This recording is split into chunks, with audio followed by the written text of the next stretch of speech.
Ladies and gentlemen, welcome back to the podcasts. I like talking about AMP. I keep getting accused of shilling it. So be it. Personally, I don't care if you buy it. Doesn't mean a thing to me long term. And according to their very own white paper, doesn't mean much to AMP either. The network will grow itself through usage. Usage takes time and implementation. It feels like I'm saying the same thing over and over. But you know what? At least it's correct. I talk about it so much because I am very passionate about it. It's a good one. In a sea of mediocrity, AMP stands out, so it gets a lot of my attention. We discuss use cases for AMP often on the live stream. It's sort of our thing. But I have gotten enough emails and comments now to dedicate a small series of videos about what else AMP can do but isn't doing yet. I say yet because, like the growth of AMP, it takes time. But if I can imagine these use cases, I don't think it is too much of a stretch for an entity with a good idea and some capital to figure out how to utilize AMP to their advantage, which brings advantage to every investor in AMP. That is a beautiful symbiosis, and I am a fan of things that work together naturally. I also have to disclose on this video that I've been working a lot this week, and I'm a little bit punchy. If I slur, it's not the apple juice this time. What else can AMP do that it isn't doing yet? We're getting into that today. Please stand by.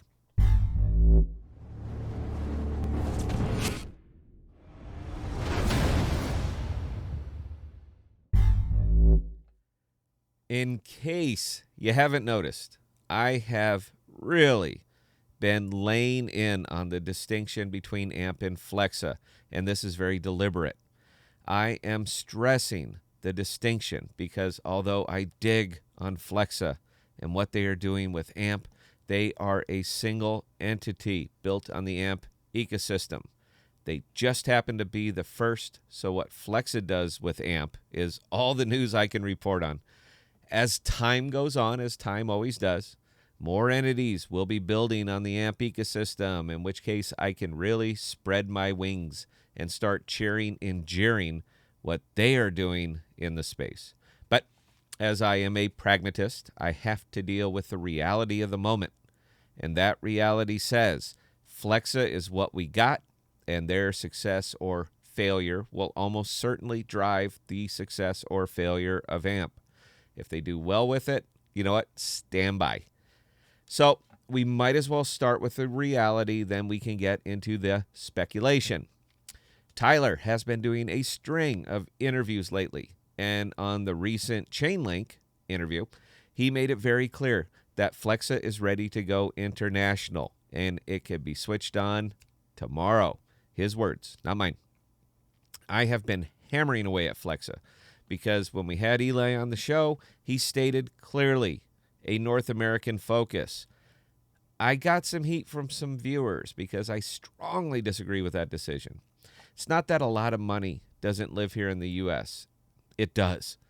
But that from a crypto spend standpoint, which is sort of what Flexa does, I don't think the country is ready for it yet. It's just my opinion. Your mileage may vary. But aside from anecdotal reporting, I am not seeing the cultural shift necessary to bring this mainstream here. But when he starts talking international, I go a big rubbery one because that's where they should be, pragmatically. And when El Salvador was mentioned, my ears really perked up. If you do this, sir, Flexa wins. And I can easily see a hiring spurt from Flexa to build out Flexa International. And I am ready to be your spokesman. Some of the wargaming scenarios we've had for AMP, and now we are talking ecosystem and not single use, have ranged from why aren't they doing this to real bad fit. And thought it'd be fun to get into some speculation. That is part of the joy of being a small YouTube channel. We can speculate wildly, and it doesn't really move the needle. And because there is no formula for us here at the podcasts, doesn't really break the channel either. The following are some of our favorite things AMP can do, but isn't doing yet. The first is my favorite because it really hits home for me. And although it is not exciting in the traditional sense of consumer facing, it is where the real money lives in the U.S. Supply chain management. Business moves fast. And if Flexa is going to stay focused in North America, they need to consider branching into business facing. One of the big hangups, as any small business owner can attest to, is accounts payable and accounts receivable. Traditionally, there is an intermediary between companies that are doing business together when Company A makes a purchase from Company B. Unless Company A and B are large enough to have their own accounting departments and have an understood line of credit between them, there is typically a lead and lag time between them. When you are running a small business and you need equipment or inventory, you need it now, like right now. The days you are sitting idle while you are waiting for your payment to be processed can be devastating to the small business in need. AMP would solve this problem and would solve it right now. With both companies operating on the Flexa network, when payment is posted on side A, it is collateralized and released for settlement on side B. And it would happen just as quickly as it happens for the ice cream and donuts consumers are using it for now. Instantaneous settlements. We need it right now. Here's your money. We receive confirmation. Parts or inventory gets shipped. No lead time. No lag time.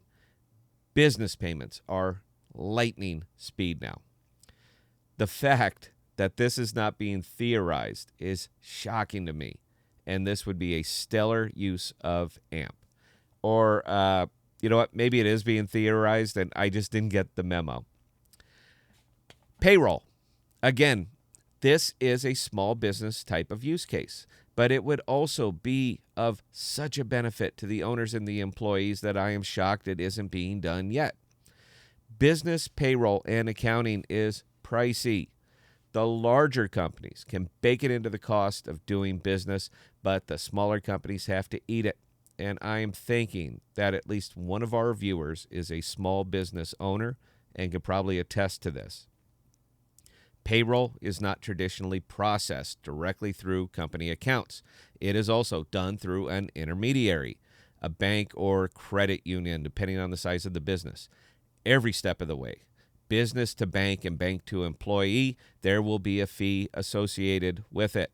If work is being performed, it will be compensated. And as I am speculating on this, I think I can safely speculate that the combined fees for this service exceed the 0.5% that Flexa will do it for. So just to sum up this little war game, Flexa can do it faster, safer, and cheaper. So why aren't you? Or are you just not doing it yet? You see that? That was the nod to the title. Yeah, I'm getting better at this. How about medical claims and payments? How about collateral, smart contract manager? What about competing with Nexus Mutual, decentralized insurance, escrow management? One of my favorites, escrow management. Eli said escrow management. Typically, your escrow payments covers part of your property taxes and homeowners insurance. When your taxes and homeowners insurance fall due, your mortgage lender generally uses the funds in the account to pay those bills on your behalf. AMP can do it better, faster, cheaper, and safer than the traditional means used now due to the elimination of the intermediaries. Used in the above examples, it would virtually eliminate fraud due to the nature of the payments that it processes. What about life insurance? Just saying. Now, my personal favorite, and one you aren't seeing now but you will. Simple consumer credit. Visa, MasterCard, they own the space utterly. When a local credit union begins issuing cards to their members, they are always stamped with Visa or MasterCard, Amex, etc. Do you know why they all go with these big names? Because there isn't anyone else. And unless they are willing to carry the issuing line of credit themselves, there's not much that they can do. But what if something existed that was ideally suited for these smaller banks and credit unions? Something that can process any form of payment that was asset agnostic. Something that just needed to be implemented at the merchant level, but would not affect the POS hardware for said merchants.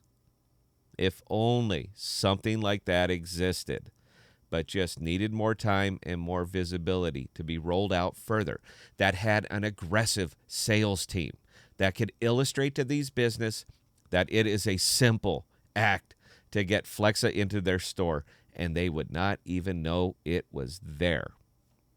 Very wishful thinking, I know. Nothing like that exists. And even if it did, nobody would use it because they just don't want to change. And you know what? Consumer credit, it's such a small market that it really wouldn't be worth the effort. But a guy can dream, right?